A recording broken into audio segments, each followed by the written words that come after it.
Yeah, so my name's Kate. I'm a first year medical student at NYU Grossman. So this is just a little bit about me. So I went to Clemson University and I majored in chemical engineering there. I did a minor in psychology. Um, yeah, so that was great. So that was down in South Carolina. And then I stayed there for another year and I did an applied health a master's in applied health research and evaluation at Clemson. So it's basically kind of like a master's in public health. Clemson just doesn't have a master's in an MPH degree, but I took all those same classes and everything like that. Yeah, so that was great. I did that the year, it's kind of the gap year before going to medical school. So I go to NYU Grossman School of Medicine right in Manhattan, New York City. So if anyone has questions about the school or going to school in New York City or anything like that, I'm happy to answer those after. Um, and yeah, I'm currently a first year medical student. I'm finishing up my preclinical year. So we just do 1 year of preclinical here. And then so I'll be starting my clinical rotations in kind of the end of July. So we do kind of an expedited medical school education at my school, which has been really busy, but it's been great. And yeah, as for Motivate MD, I started working with the company when I started medical school. So I've been doing that since like October or something like that. And I do, interview coaching. I also interview for my med school. So I'm kind of glad to give that perspective as well. And then I do, advising and editing. And I've done all that stuff for the company as well. And I'll just be periodically checking the chat. I'll have it up. So if anyone has any, yeah, starting clinical second year. Yeah, a few more and more schools are starting to do kind of the 1 year, a lot do the 1.5 year preclinical, and some schools do the 1 year preclinical. So if anyone has questions about that too, I'm happy to answer. All right. So kind of what we're going to be doing today, I think y'all know from kind of the name of the session that this is kind of DVT. So we're going to be talking through a case. We'll be talking through the physical exam, differential diagnosis, assessment and plan, and then just talking about the general pathology of the disease and all of that stuff. And please actively participate. I have the chat up. I'm not always the best with technology, but I have the chat up and I'll be checking it. And I think there's I don't know if I'll be able to see the raise hand thing, but yeah, please feel free to use the chat or unmute or anything like that. I'm a pretty informal person, so feel free to ask me questions if you have any. And then please fill out the SOAP note through the presentation, and then after you'll complete the quiz, and you can also give feedback in the quiz after that and everything like that. And I'll be around to answer any questions as well. All right. And so this is actually, let me go back and do my little poll. Let me start my poll. I might have to stop sharing to do it. Let me see. Oh, polls. Okay, I'm going to do a little poll just for kind of to get to know y'all and then gauge your kind of understanding of DVT and what we're talking about today. So I think you should be able to do the poll. Let me know if you don't see a poll.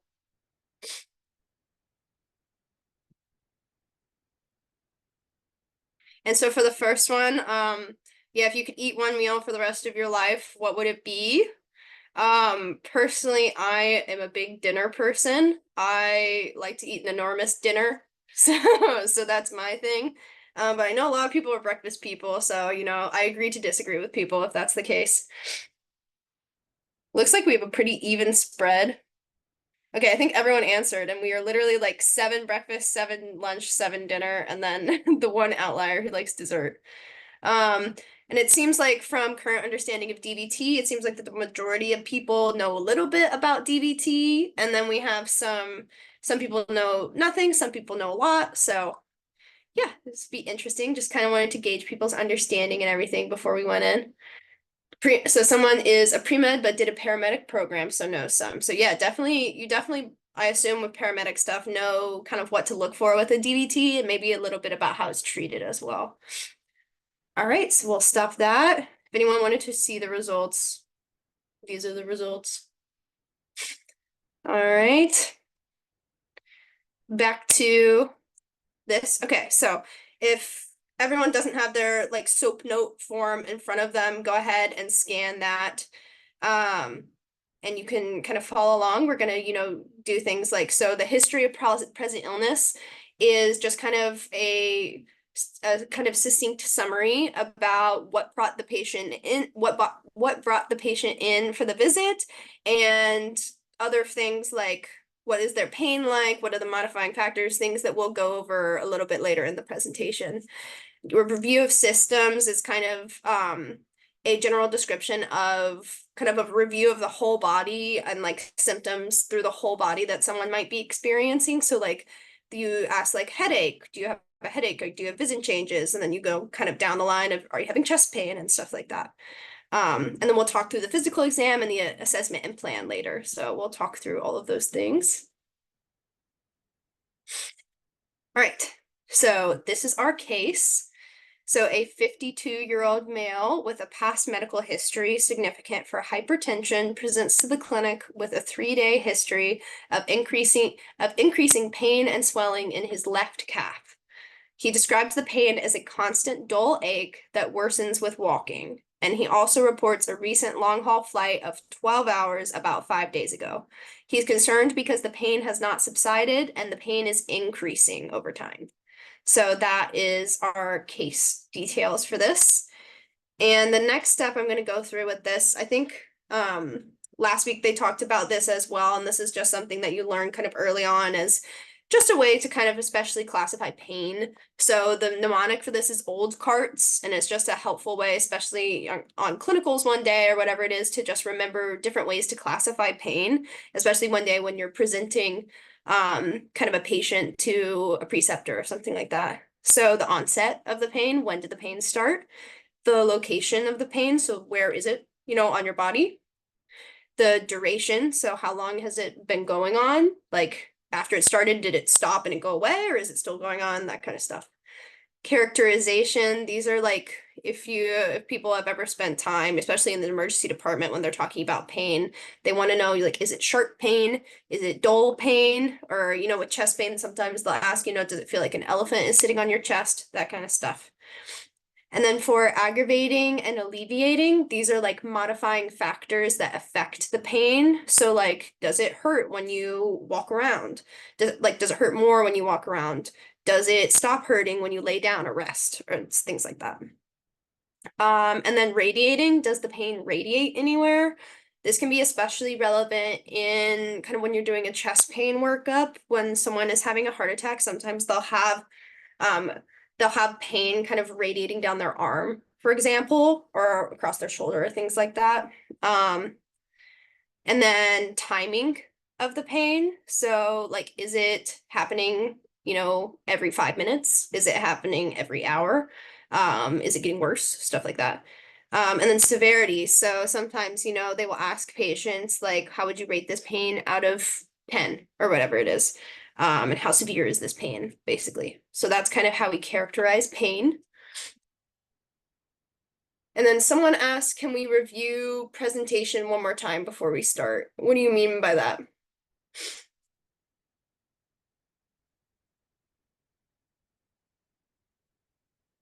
Last slide, yes. And I'm about to go back to it. So, and we can kind of we're about to work through this while looking at the case presentation. So here's the case again, and I have our little old cards by it. So for onset, can anyone type in the chat of what the onset was? Feel free to type what you think it was, like when did it start, basically. Yep.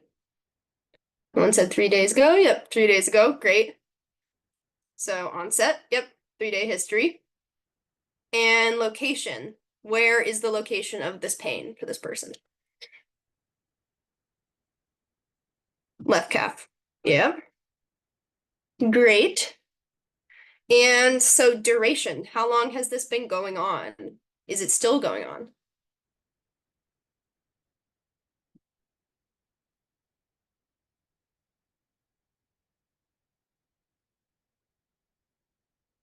Active, yep. So the timing or the duration, so there's a few kind of things in this case presentation that clue us into the timing and the duration. So one, the 3-day history. And then it has not subsided and the pain is increasing. So that kind of sentence means it's still active, it's still going on. And then what about the characterization? How would you characterize this? Dull. Yep. So characterization, yep, that constant dull ache. All right. And I guess the constant is also something else that you could put in the realm of timing. So constant, it's not like an intermittent pain. It's not happening sometimes. It's constant and always there. So that is also a way that you could characterize the timing of the pain as well. And then what about aggravating or alleviating? What makes it better or worse? Worsens when walking. And then we don't know any kind of alleviating factors. We don't know anything that's making the pain better. As for radiating, we don't really have anything here that's telling us if the pain is radiating, so we don't have kind of a way to answer that. But we'll assume since he's not mentioning and since it's not mentioned here, maybe it's not radiating and it's just in the left calf. What about severity? We don't really have a distinct severity here, but you could say increasing. The severity is increasing, the pain is increasing, could be a way you could characterize that severity. Yep, increasing in severity. All right, and that's kind of how we work through a case presentation and how you can make sure, especially when you're talking to a patient and asking them questions and trying to get a history, you can kind of use the old cards mnemonic to remember, like, am I asking all the questions that I'm supposed to ask? And am I getting all the information that I want to get, basically? So it's a good way to kind of make sure you're asking all those important questions. All right, so some questions to consider about this case. And again, feel free to type in the chat any ideas that you have. Like, this is super, like, I want you guys to participate, and I'm happy to answer if you have any questions about any of these too. So what social history questions are important to ask when you're thinking specifically about this case presentation? So someone was on a flight and now they're having leg pain. Is there anything else that you would want to know?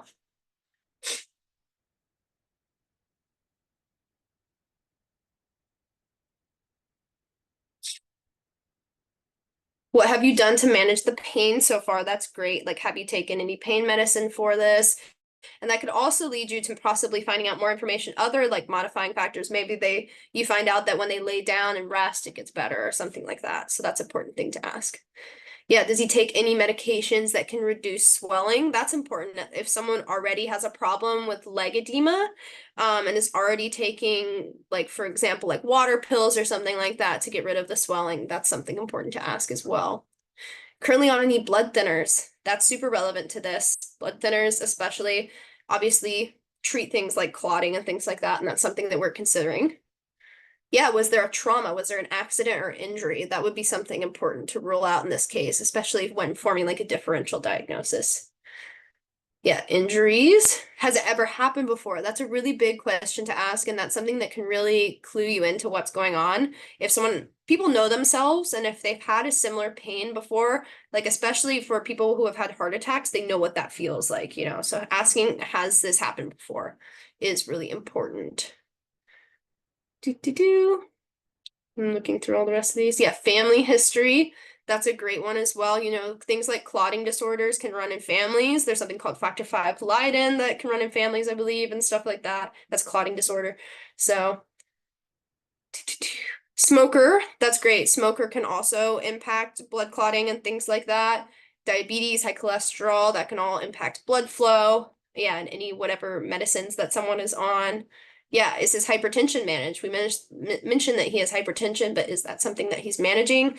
We'll talk about this later, but hypertension can be a risk factor for things like DVTs because sometimes hypertension and high cholesterol and things like that can damage our blood vessels.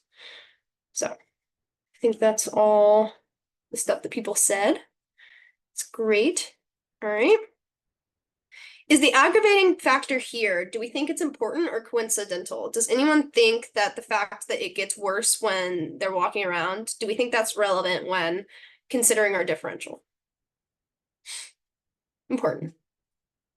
Yeah, I think it's relevant, and we can kind of talk about it later. Obviously, you know, we are talking about DVT, and DVTs are known to be worse when someone's walking around. I mean, when you think about it, you have a clot in a vein. right? And so veins are surrounded by muscles. That's what helps vein push blood up, is the contraction of muscles. So if you've caught in a vein and a muscle is pushing on a vein when you walk around, that's going to hurt. So that is something important to know.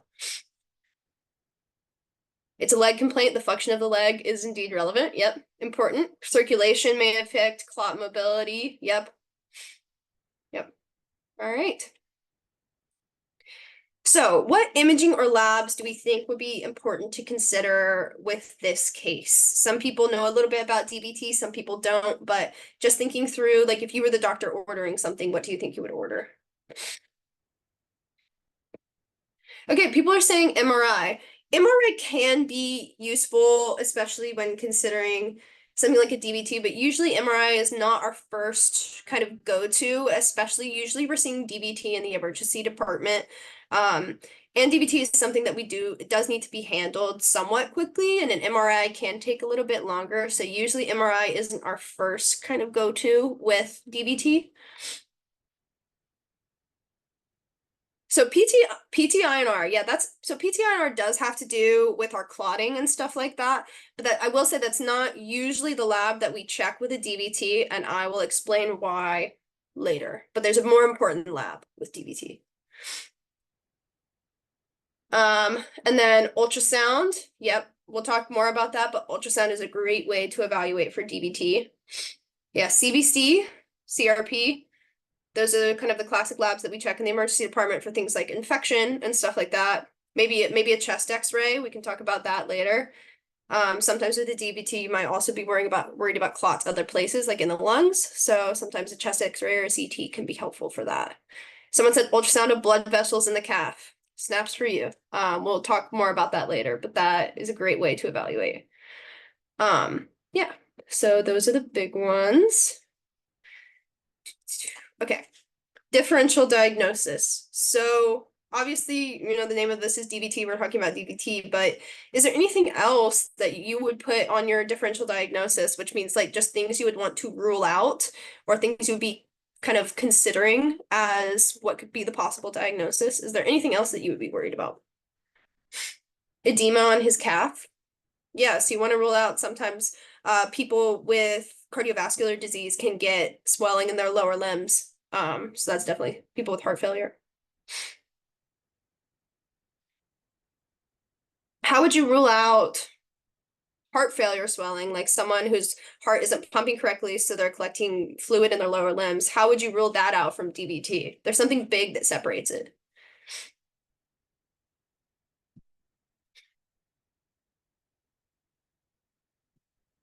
Edema, injury.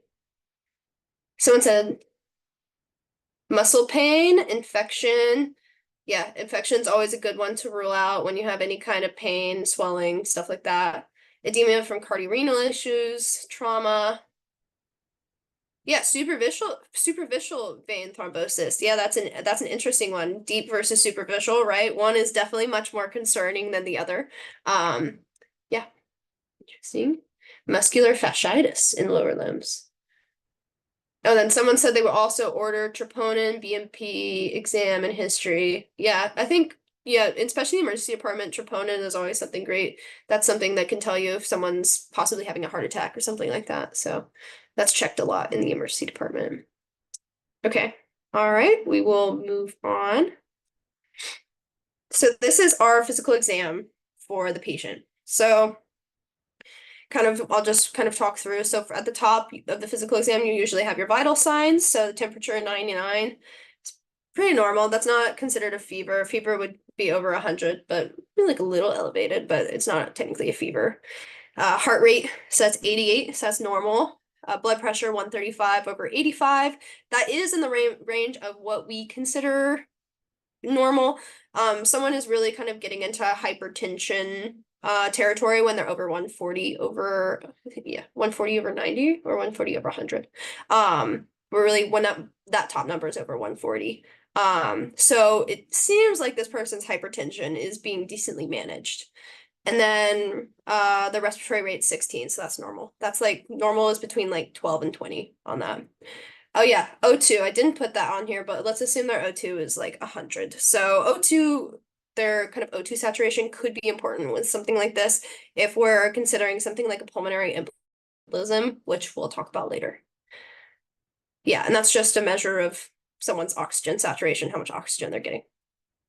All right. So for the physical exam, appears mildly distressed. So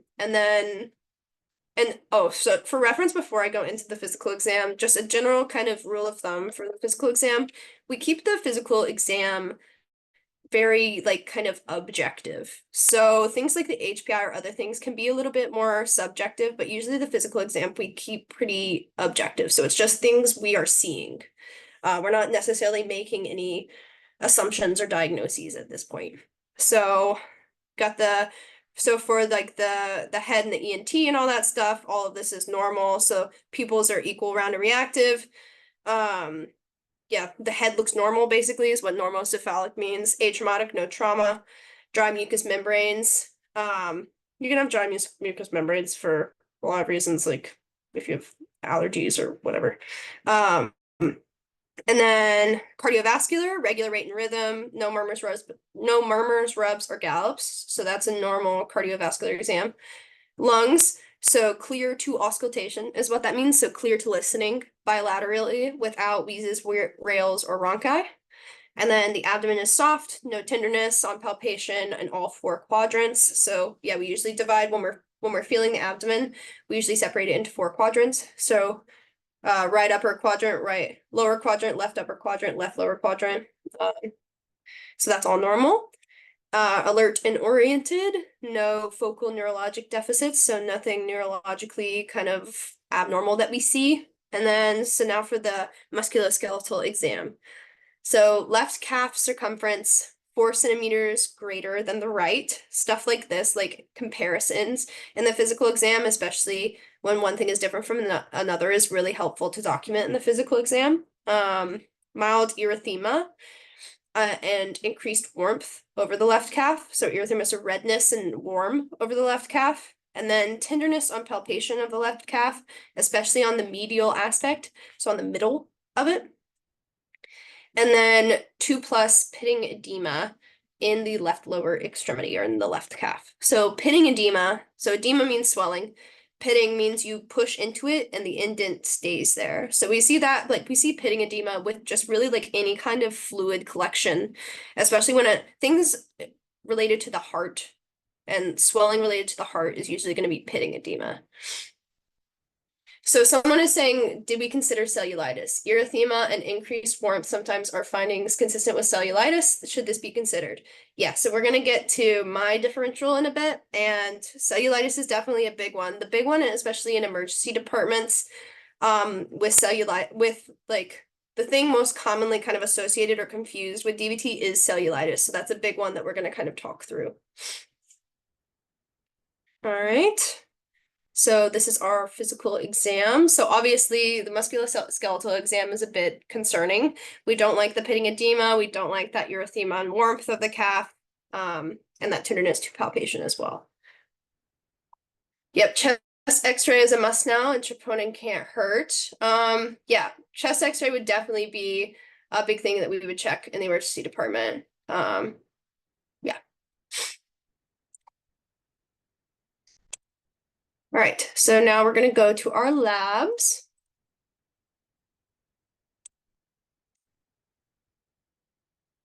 Okay, so these CBC values, do people think, does this look normal to everyone? So the CBC is everything above the D dimer. So this is kind of something, especially with kind of what's going on, we want to rule out immediate signs of infection, any possible anemia, or any other kind of hematological abnormalities that could mimic or possibly like worsen a DVT, which is something that we're considering. So people said, yep, the CBC is good. Yep, the CBC looks good to me. If someone had anemia, or if we were worried about someone having anemia, what lab values would we be looking at? What are the big ones? Hemoglobin, yep. Hemoglobin and hematocrit are the 2 really big indicators of anemia. Does anyone know, kind of just a fun question, does anyone know what MCV is?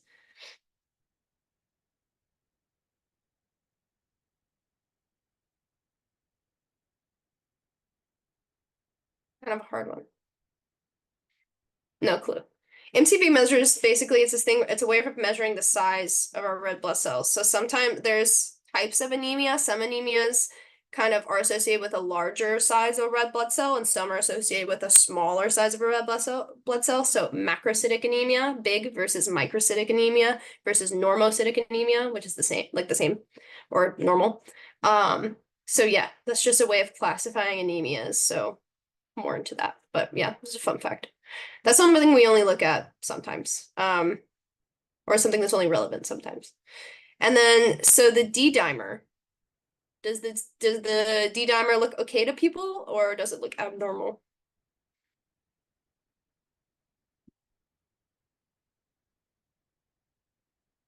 Yep, high. So the D dimer is high in this case.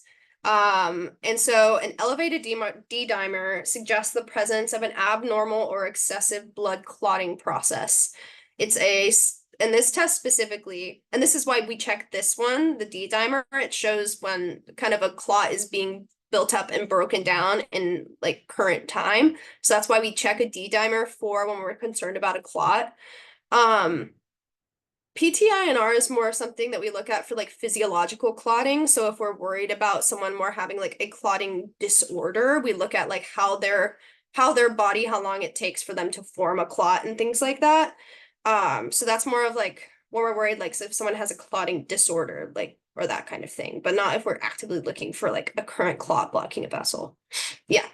No problem. And then yeah, so the D-dimer test is something that is sensitive. It's a sensitive test, but it is not specific. So what is that? Does anyone know what that means?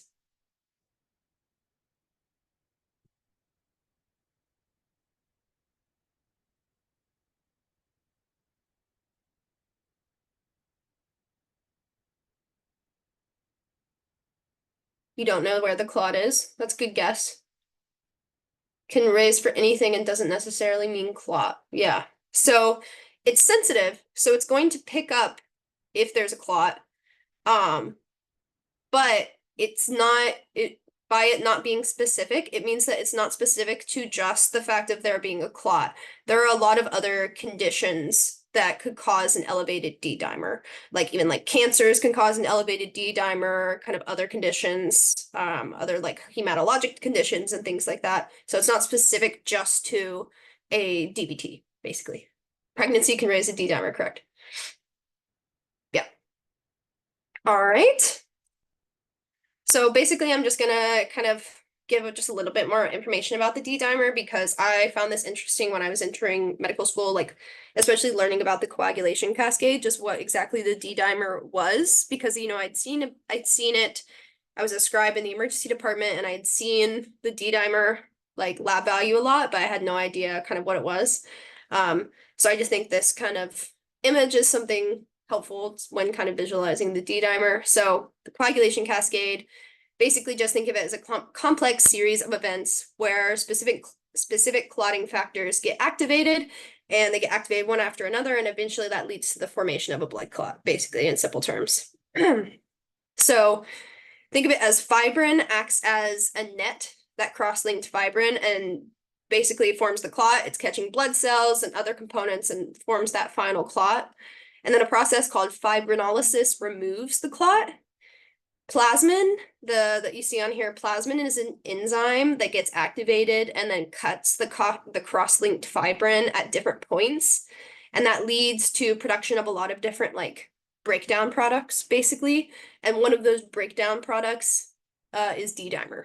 So basically, D-dimer is a specific degradation product produced when that cross-linked fibrin, which is the type of fibrin found in big stable clots, it's the degradation product of that when that is kind of broken down by plasmin. So basically, presence of D-dimer in the blood is indicative of active kind of clot formation and then breakdown. So that's definitely what we're looking for when we're kind of evaluating for a DVT. Yeah, and then we kind of talked about it being sensitive and not specific. So yeah, it can be elevated in pregnancy, it can be elevated in recent surgery, trauma, infection, liver disease, and some cancers. So basically, when something is sensitive but not specific, we're using it to rule out DVT rather than confirm it. So if someone has a negative D dimer, it's more helpful in that we can rule out the DVT versus just because someone has a positive D dimer doesn't mean they absolutely have a DVT, basically. So we use it to rule out. All right. So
sorry, guys. Internet kicked me out for a second. Can everyone hear me? Yes. Okay. Let me share again. Do, do, do. Okay. All right. I'll just start from the beginning on this because I don't know where I got kicked off. But yeah, a score of 3 or higher. Someone said welcome back. Thank you. When did I freeze? Like just a second ago? Okay, I'm just gonna start from the beginning. So basically, yeah, with the Wells score, it's just a way of risk stratifying. 3 or higher is high risk for a DVT. Low risk, basically, if someone has a low risk on the Wells score and they have a negative D dimer, you don't need to like go further, basically. So it's just it's like resource management. So if they're low risk, they have a negative D dimer, they're not considered at risk for DVT, and then you don't need to like move on to the next step of doing an ultrasound, which will be the next step. So it's just like a way of risk stratifying and managing resources and stuff like that. Yeah, so like in a DVT likely patient, so like 3 or higher with a positive D dimer and then you should move on to ultrasound. And if the ultrasound is positive, then that's concerning for DVT and you should proceed with treatment. So yeah, just kind of a way of helping us stratify patients and their risk. All right. So next thing we would do is an ultrasound. So does anyone know when we are doing an ultrasound for DVT? And for the ultrasound of the DVT, we're usually checking, like the most common places are the femoral, which is kind of like right in the groin area, and then the popliteal vein, which is right kind of behind the knee. And why we check these places and why they're so common for DVTs is so the femoral vein has a bifurcation where it kind of splits into two, and that's a very common area for a DVT to form. I mean, because it's basically like, think about it, it's splitting, so like something getting caught in there makes sense. And then the popliteal trifurcation, so splits into 3. So those areas are places that we really look. But does anyone, feel free to type in the chat, does anyone know, like when we're doing ultrasound, it's okay if you don't, but if anyone did, does anyone know, like, are we just looking for like the clot, or what are we kind of looking for when we're ultrasounding? Does anyone know? This is a hard question, so if you don't know, just say you don't know.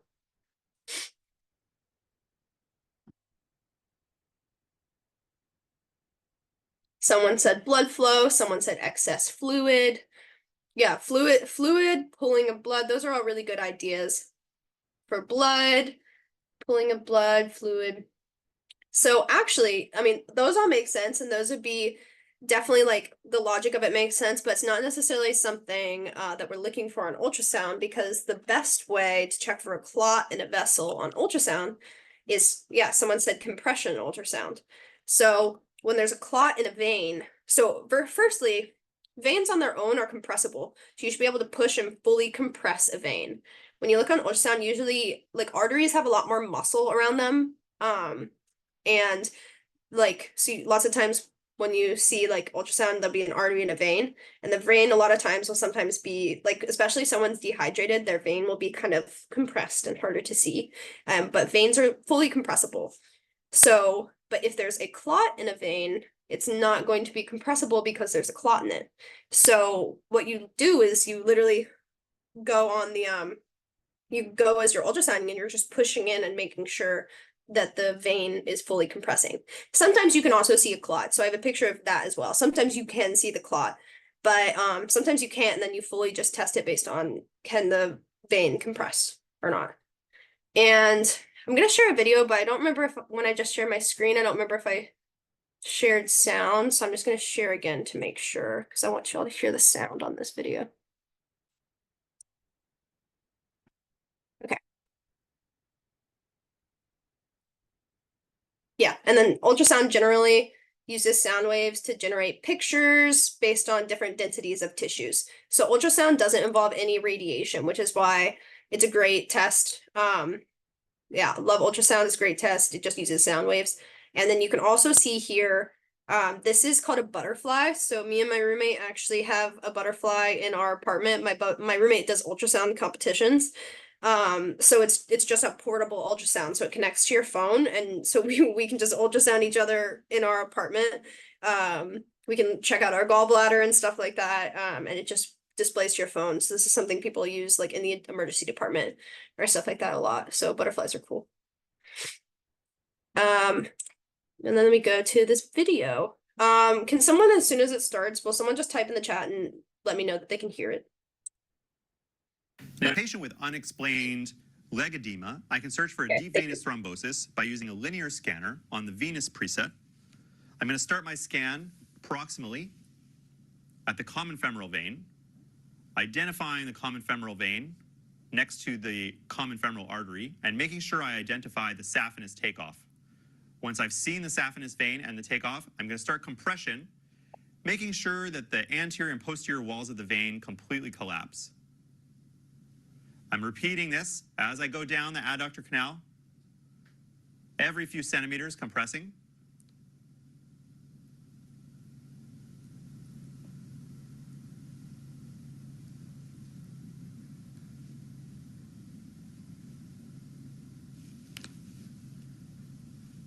Until I lose sight of the vein, and then I'll move into the popliteal fossa. And here I'm going to identify the popliteal vein at its most proximal aspect I can, and repeat compressions all the way down the popliteal fossa until it trifurcates into the calf veins. Once I've accomplished that all the way down the leg, I can feel confident that there's no deep venous thrombosis. So were people able to see kind of, you could see that vein fully, like as he was pushing down, you could fully see it like almost completely disappearing. So that's like the compressibility. And you notice like when he's doing that, the artery isn't compressing, it's just the vein. So that's kind of a very cool way to be able to check for that. And yeah, ultrasound I think is just going to continue to get more and more popular as a diagnostic method. People are getting better and better at ultrasounds. And it's just I love ultrasound. I think it's really cool. So yeah. In a patient with Sorry. Okay. So now we can kind of talk through my differential. So this is my differential that I think is relevant for you guys to know, and we can kind of talk through all of these. So the biggest one is deep vein thrombosis, right? So we have a high suspicion for this given recent travel, kind of sitting in one place for a very long amount of time, and then also a modified Wells score above 3 based on our physical exam. Also had a positive D dimer that we saw, and we're going to say that this person had a positive ultrasound as well for DVT. So obviously this is the most kind of thing we're most suspicious for. Other things like compartment syndrome. With compartment syndrome, it's usually occurs after a trauma. So we can kind of rule that out in this case because there's no kind of trauma or triggering event that we know of. But this would be like a very severe, very, very severe increasing pain, swelling, and tightness.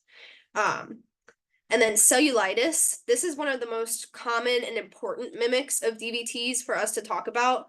It's caused by a bacterial infection of the dermis and the subcutaneous tissue. So basically what that means is So the outer level is the epidermis, and then you have the dermis and the subcutaneous tissue. So it's this infection between not like the top layer, layer under the top layer, and then the subcutaneous tissue. And it's an infection of those. So symptoms of cellulitis are things like erythema, swelling, pain, warmth. And also cellulitis usually only affects one limb. So that's why this is really a very important differential to talk through. But does anyone, before I go on, I don't know if I already put it in here. I did already put it on the slide, but basically the main difference between cellulitis and DVT that we need to be evaluating for are systemic symptoms. So cellulitis is an infection. So you likely, lots of times you have systemic symptoms. Yeah, rule out cellulitis with normal white blood cell because it's an infection, right? And then also lack of fever and chills, and those systemic symptoms make this less likely. Also, lots of times with cellulitis, because it is an infection that usually occurs, like usually you have kind of some triggering thing that sometimes leads you to get the infection. So like a visible skin break or like blisters or things like that are also some things that you might see. And also an interesting thing about cellulitis is usually the erythematous or the redness and the changes are usually very like well demarcated. So they have like a border a lot of the time. And then lots of times people monitor the spread of that infection. They'll kind of draw the edges around with a pin, and then you can see the infection spreading past kind of the pin markings as it gets worse. But that's a big thing to rule out when it comes to cellulitis versus DVT. Other things, chronic venous insufficiency. So basically just like your veins aren't working correctly. This could explain the swelling and the discomfort, but usually this would be bilateral and it would develop more gradually as a result, like it's a chronic condition, as a result of problems with your veins and things like that, like peripheral vascular disease. Yeah. And then ruptured Baker's cyst. So this is another important differential to consider. So basically what a Baker's cyst is it is a popliteal, so like behind the knee or around the knee cyst, that's caused by like, it's like, it can get cystic swelling, of like, does anyone know what a bursa is? What a bursa is? I've actually burst my like bursa sac one time. I fell on my knee in soccer practice.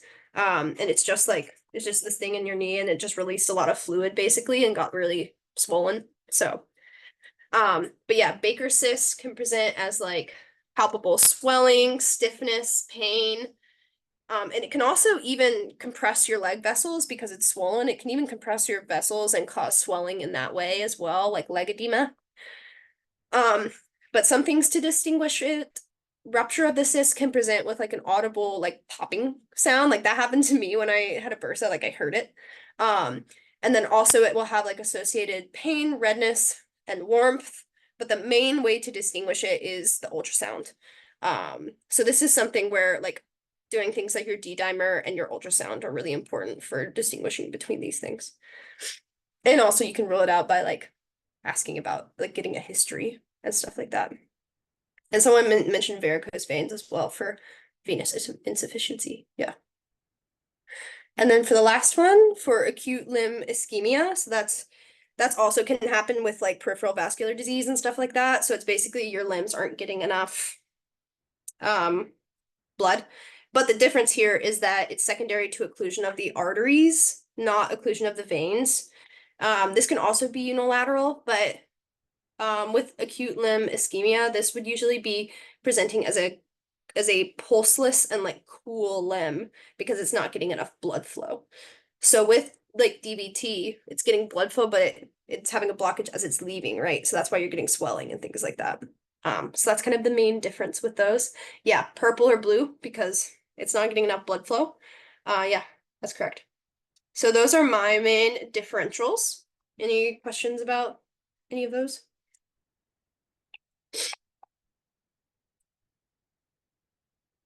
No questions. All right, move on. So the assessment and plan. So we're moving on kind of down our list of working through that SOAP note and everything like that. So with DVTs, we treat with something called anticoagulants. So these are otherwise known as blood thinners. So these are the medications that treat both DVT and pulmonary embolism. Although they're called blood thinners, they don't actually thin blood. They just reduce the ability of the blood to clot through different methods. So this prevents that clot from becoming larger and allows the body to break it down and absorb it with its own methods. And it also reduces the risk of further clots developing in the future, since if someone developed a clot, they're likely at risk to develop more clots a lot of the time. And then, so there's injectable anticoagulants and then there's oral anticoagulants. Oral anticoagulants are getting more and more popular because they're easier for people to use, basically. Injectable ones are things like guys have probably heard these names, like unfractionated heparin. So that's injected right into a vein, and then or low molecular weight heparin. These have brand names as well. Platelet formations. Yeah, I think some of it depends on the method, but I think that's the general idea. They all have different kind of mechanisms of action, but they're all kind of accomplishing the same thing. And so the oral ones are things you probably heard of, like warfarin and things like that. Lots of them end in the XABAN. Lots of times when you have medicines that have the same function, they'll have the same ending.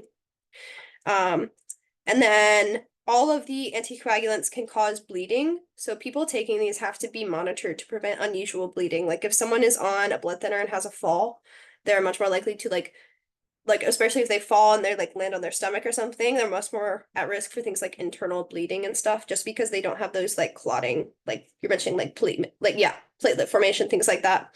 But they don't have those clotting mechanisms. Yep. All right. So this is just kind of showing you, I have the reference somewhere, but I pulled this out of kind of a general academic paper guidelining how to best manage DVT via medication. And so this just basically shows there's a lot of different methods that you can take so first the acute period, so right after what you're treating with, and then switching to a more long-term treatment for the next 3 to 6 months. So kind of this is obviously shared decision making, and then you're also it's specific to the patient. For example, if someone is older or more at risk, more high bleeding risk, then you might only want to treat them for 3 months, versus if someone just had kind of an unprovoked DVT and they're young and you don't really they don't have any other risk of bleeding or anything like that, you might want to do more extended therapy of 6 months and stuff like that. So yeah. And then oral anticoagulants are becoming more and more popular. And the common locations for DVT are the popliteal, femoral, and iliac veins are the places that are generally most at risk. There's other treatments that are mentioned for things like clots, but with DVT, so there's something called an IVC filter. And basically that's kind of used in more specific cases. So that's used if someone is actively having hemorrhage, or if they have really low platelet counts, or basically reasons where you can't use a coagulant. It's kind of like a filter that you put in the vein that can kind of catch the clot, especially to prevent it from going and becoming a pulmonary embolus, basically. And then there's also something called thrombolytic therapy. If anyone has heard of clot busting medicines, they use these in stroke, like a clot buster, things like that. So thrombolytic therapy is not recommended with DVT, except for patients with a really large femoral DVT, where there's a very high risk of kind of limb gangrene or something. But usually it's anticoagulant therapy. All right. And so just like the pathology of DVT. So DVT happens when a blood clot or a thrombus, or called a thrombus, develops in one of the large veins. It can happen in the upper limbs, but it's mainly common in the lower limbs. This is deep vein thrombosis. So these are the deep veins of the leg. So these typically run between muscles deep in the leg, as opposed to superficial veins, which run kind of closer to the skin. DVTs involve one of the deep veins of the lower limb, and I kind of listed those like the popliteal and the femoral. Yeah, rarely, sometimes they can be in the upper limb. Lots of times you can see like more commonly upper limb like DVT with people who have like intravenous like upper limb like catheters and things like that. That kind of puts someone more at risk for clot formation because it can damage their vessels or things like that. And then one of the most dangerous complications that we'll talk about later, but one of the most dangerous complications is pulmonary embolism. And that occurs when basically something like high blood pressure or something like that can cause part of the thrombus to break off and become an embolus. So like it's a thrombus when it's like sitting there in a clot, and then an embolus is a part of the clot that breaks off. And then that embolus can travel to the lungs. And this can be life-threatening. It prevents blood from entering the lungs to receive oxygen. And with pulmonary embolism, you'll get things like shortness of breath and chest pain, and those are important things. And that's why someone mentioned earlier, like a chest x-ray and stuff like that are really important when you're possibly worried about a pulmonary embolus. Other complications of DVT we'll kind of talk about later. Yeah, so this is from a great website that I use a lot in med school. It's called Osmosis. And so the causes of DVT, we look for something called Virchow's triad, if anyone has heard of this. So this is from like the 1800s. Someone obviously called Virchow proposed this triad of causes for venous thrombosis. So the theory is that either blood stasis, changes in the vessel wall, so vessel injury, or changes in the blood through hypercoagulability, so like a clotting disorder, can lead to a thrombus forming. Yeah. So, and then, so diagnosis, we kind of talked about, like, we've gone through that, so the medical history and the physical exam, and then that Wells score that we talked about. Yeah, and like we talked about, forms in the large deep veins of the limb and can lead to pulmonary embolism. And then symptoms that we talked about before, like that large calf diameter, the edema, stuff like that, hard or sore veins, that pain, right, that gets worse with walking that we talked about. Yeah, those are all important things. And then as for like kind of going into, so hypercoagulability, that occurs when there's an increased tendency of someone's blood to clot more quickly. That can be, like I talked about, genetic conditions. That's why you ask about like a person's family history and stuff like that people mentioned. So like something called factor V Leiden, or there's something called antithrombin 3, I think, deficiency. Those can be things like, so thrombin is something in the clotting cascade. So if you have a problem with that, then you can honestly get hypercoagulability or problems clotting. Yeah.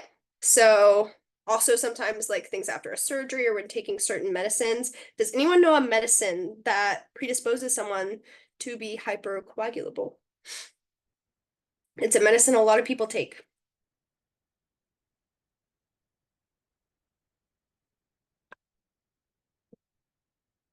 Yeah, birth control. So hormonal birth control specifically, estrogen is involved in clotting, and so more estrogen can lead to more risk for clotting, basically.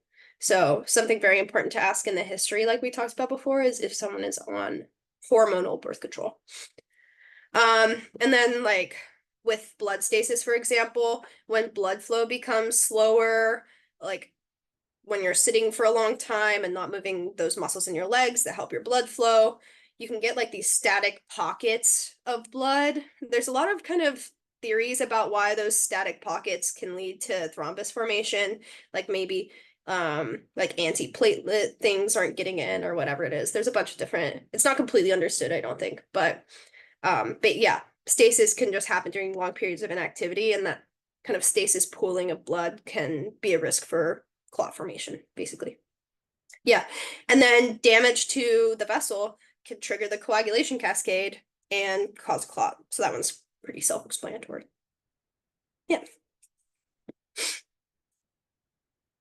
All right, and this is just kind of a slide that highlights some of the risk factors for DVT. So these are things really important to be gathering in a history. So like if someone's had surgery and then if they're on like prolonged bed rest, pregnancy, That's another one. Again, has to do with hormones, increased estrogen, stuff like that.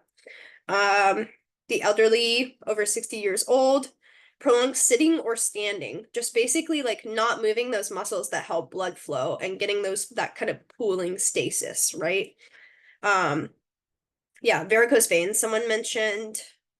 Yeah, these are the big ones. Smoking, hormonal drugs. Yeah. All right, and then prevention of DVT. So the following tips can help prevent DVT. So moving around as soon as possible after having been confined to bed, such as surgery, illness, or injury. And then if you're at risk for DVT, you can use something like compression stockings. So like people will wear, sometimes if they're at risk, they'll wear compression stockings on planes, compression stockings when they're standing for a long amount of time. Do we know how the COVID vaccine increased risk of DVT? I could not tell you. I'm sorry, I cannot tell you. I mean, if it did, it must have impacted probably some clotting factors in some way. I'm not sure.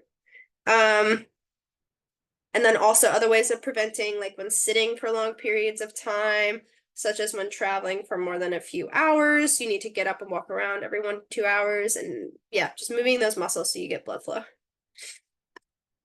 All right, and complications. So pulmonary emboli is the first one that we talked about, so the most serious complication of DVT.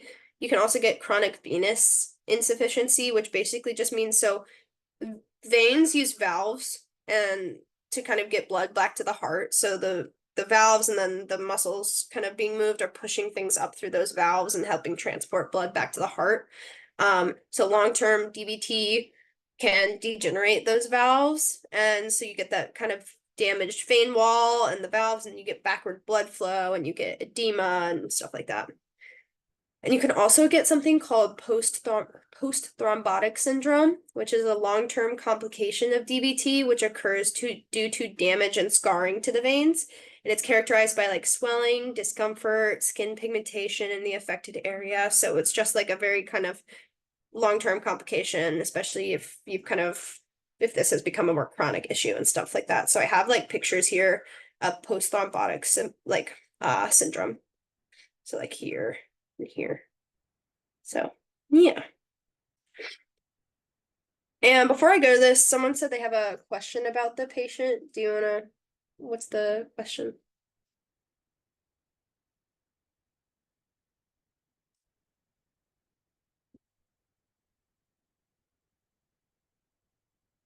Or you can ask me after.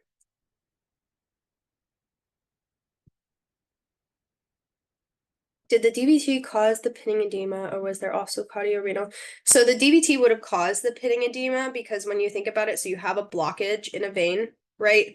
And so blood isn't able to travel up back to the heart. So you're getting a buildup of blood, like kind of below the clot. And so, like, kind of you have your vein, and if you have a buildup of blood in the vein and fluid in the vein, then hydrostatic pressure will push the fluid in the vein out into kind of the space outside of it, so and out into the leg, and that's why you get like that edema, that pitting edema, where you push in it and it stays. It's that all that extra fluid in the leg coming from that. So that would have been caused by that. In like pitting edema otherwise would be if someone was like had like heart failure, basically. And then so basically in heart failure, like all that fluid is backing up because the heart isn't effectively pumping, basically. Yeah. But just hypertension wouldn't cause like, because I think this patient only had like hypertension, and that wouldn't cause pitting edema. All right. And then this was just, I think this is kind of interesting. You know, whenever we're kind of breaking new frontiers, like in space, we need to be thinking about like the health of people in those situations, right? In whatever kind of crazy thing that humans are deciding to do. So one of the things is like thinking about DVT in space. There's a bunch of academic papers about that I went into a hole on. But it's interesting. So like something that's interesting is like microgravity alters fluid flow. So like in space, blood tends to pool more in the upper body. So there's been studies that have found like it's not necessarily that astronauts are necessarily, some studies have found they're not necessarily at more risk for DVT, but they're getting more in their like upper limbs and like sinuses and stuff like that. So yeah. And then so another thing, they obviously they have reduced physical activity, and then vascular endothelial changes. So I read a paper that like the endothelial cells that line the vessels can have like a higher likelihood of apoptosis basically. And that damage can lead to possibly a higher risk of DVT. And sound can't travel in space. Would ultrasounds even be possible? I don't know. I doubt. I think if it was, it'd be very different, right? Well, I mean, sound can travel where where they are, like they can hear each other, I assume. So I don't know. But maybe, and then there's also like a reduction in the mechanisms that break down clots potentially that people have seen through studying this. So like they've found that possibly there's changes in the platelet count, and then and the platelet function during spaceflight, and that can lead to like and then also they found that like there's like increased levels of certain clotting factors in people in space and stuff like that. So possibly they might be in a more like hypercoagulable state, which is interesting. And then DVT in the context of space travel is still basically under investigation. We're still not really sure. Some studies say there might be a high risk, some say they haven't really found it, but yeah, just kind of interesting. So that was kind of my fun fact about this. And then these are my sources. Yeah, and that's it from me. I'm happy to answer any questions. I'll hang around for a bit, answer any questions that people have for the next however long. Thank you guys for bearing with me as I was a bit late and stuff like that too. And also like make sure to check out the personal statement guide and the activity descriptions guide and the Instagram and all that stuff. And do the quiz and everything. There's a quiz, and I think you get a certificate if you do above 80%. But I'm happy. I'll stay after and answer any questions that people have. I hope this was helpful, just giving you kind of a first year's knowledge of how to break down a case and stuff like that. But yeah, I'll stop sharing and I'll hang around if anyone has questions.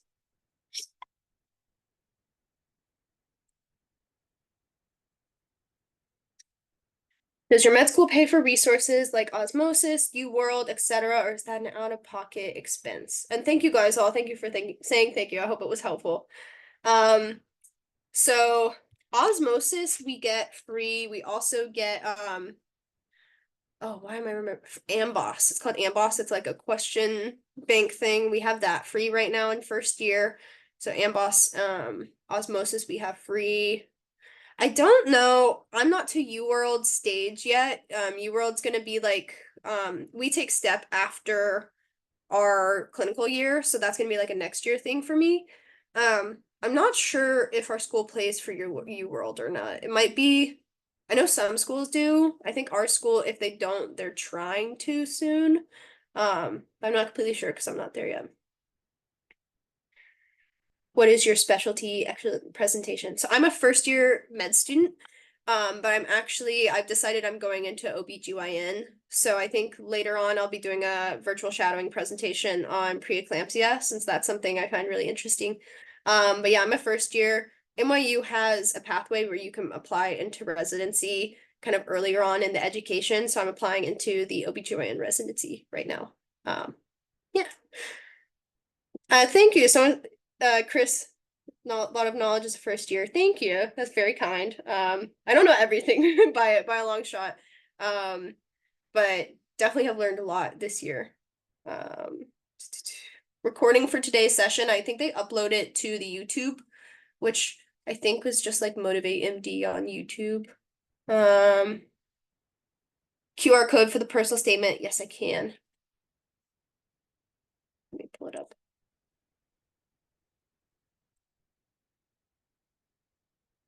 There's the QR code. Yeah, and I do personal statement editing, activity editing, advising, stuff like that. I had kind of a complicated application process, so I've kind of definitely gotten some experience. I didn't have any family in medicine or anything, so I definitely had to figure out a lot of it as I went. So happy to help anyone that has any questions.